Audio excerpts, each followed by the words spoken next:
दोस्तों नमस्कार। हमारी छोटे छोटे वीडियो की एक श्रृंखला, बहुत महत्वपूर्ण श्रृंखला, जिससे मैं आपको अति महत्वपूर्ण टॉपिक्स के वीडियो आपको प्रदान कर रहा हूं। ये छोटे जरूर हैं, लेकिन इनकी जो उपयोगिता है विषय वस्तु के अकॉर्डिंग वो बहुत ही महत्वपूर्ण है। आज हम बात करेंगे डेविड आशुबेल की। डेविड आशुबेल की जब हम बात करते हैं तो डेविड आशुबेल बहुत महत्वपूर्ण व्यक्ति हैं, और डेविड आशुबेल को इस लिहाज से आपको समझना है क्योंकि यहाँ लगातार प्रश्न आ रहा है। अब डेविड आशुबेल कौन है? बिना समय गवाए सीधा कॉन्सेप्ट बेस में पढ़ा रहा हूं आपको। एक एक मिनट की हमें वैल्यू समझनी है, एक एक मिनट को हमें समझना है कि कैसे बेहतरीन तरीके से अपन इसको तैयार कर सकें। तो डेविड आशुबेल कौन है? डेविड आशुबेल कौन है समझना है। आधुनिक संज्ञानवादी। कौन है ये? आधुनिक संज्ञानवादी, जिन्होंने शाब्दिक शास्त्रीय अधिगम की व्याख्या की और ये मानते हैं कि सीखने में सबसे यदि कुछ महत्वपूर्ण है तो वो कौन है महत्वपूर्ण? वो है निगमन विधि। यानी कि सीखने में सबसे इंपॉर्टेंट निगमन विधि को मानने वाला व्यक्ति कौन आएगा?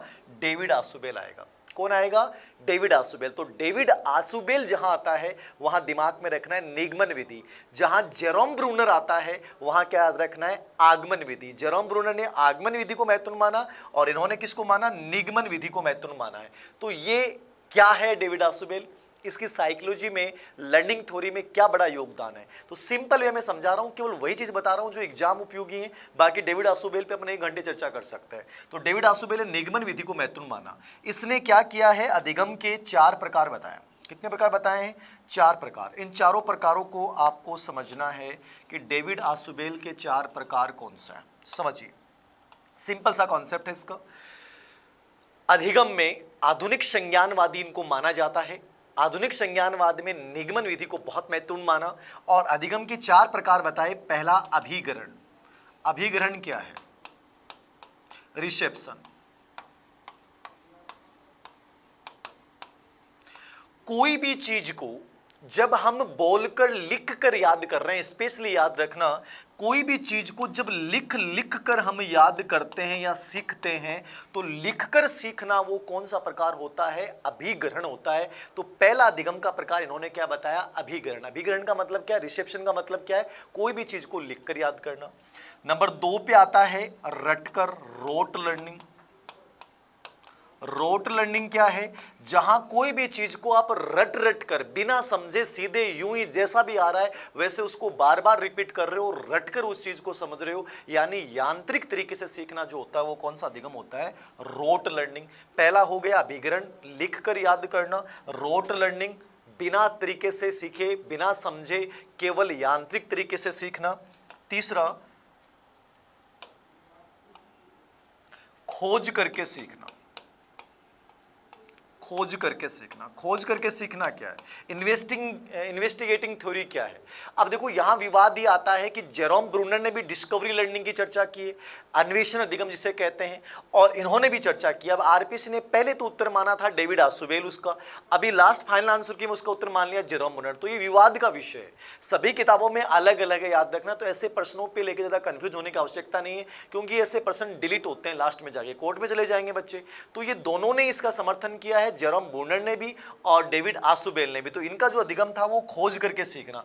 खोज करके सीखने का मतलब क्या है? अपने किसी नए विचार की खोज करना। ठीक है, पूर्व अनुभव पे आधारित, मतलब एक प्रकार से समस्या समाधान व्यवहार अधिगम होता है। कौन सा अधिगम होता है? समस्या समाधान व्यवहार अधिगम जो होता है वो कौन सा होता है? खोज करके सीखना। इसमें हम किसी नए विचार की खोज करते हैं, याद रखना। नया विचार जहां भी आएगा वहां क्या करना है आपको? खोज करके सीखना। तो 2 चीजें मैंने बता दी हैं। समस्या समाधान पे आधारित अधिगम कौन सा होता है? खोज करके सीखना।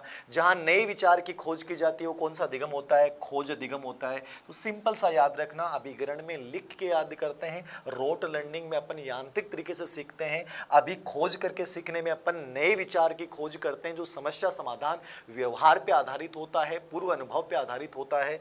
और चौथा प्रकार इन्होंने बताया है वो सबसे इंपॉर्टेंट है, याद रखना, अर्थपूर्ण अधिगम। अब कई बार ये प्रश्न पूछा गया है कि डेविड आसुबेल ने सर्वश्रेष्ठ अधिगम कौन सा बताया है। तो सर्वश्रेष्ठ अधिगम की जब भी बात आएगी तो आपको उत्तर क्या करना है, अर्थपूर्ण अधिगम जहां भी आ गया वो अधिगम का सर्वोत्तम लेवल है। अर्थपूर्ण का मतलब क्या होता है, कोई भी चीज को अपन समझ कर याद करते हैं, सीखते हैं, उसको बोध करते हैं, अंडरस्टैंडिंग करते हैं, और ऐसा अधिगम जो होता है वो क्या होता है, स्थायी होता है। क्या होता है, स्थायी होता है। तो यहाँ दो ही चीजें याद रखनी है। डेविड आसुबेल के अनुसार अधिगम का सर्वोत्तम प्रकार क्या होता है, अर्थपूर्ण अधिगम, और इस अधिगम को क्या माना गया है, स्थायी माना गया है। क्या माना गया है, स्थायी माना गया है। तो ये डेविड आसुबेल का एक छोटा सा कॉन्सेप्ट जिसको आपको समझना था, ठीक है। इन्होंने आधुनिक मॉडर्न कॉग्निटिव थ्योरी जो है, कॉग्निटिव जो थ्योरी है वो डेविड आसुबेल ने दी है। इन्होंने शाब्दिक शास्त्रीय अधिगम की भी व्याख्या की है, याद रखना, और इन्होंने अधिगम के 4 प्रकार बताए हैं। निगमन विधि को इन्होंने बहुत ज्यादा महत्वपूर्ण माना है, किसने, डेविड आसुबेल ने। तो ये थोड़ा सा आप जो है वो याद रखिएगा, एक बहुत महत्वपूर्ण बिंदु है।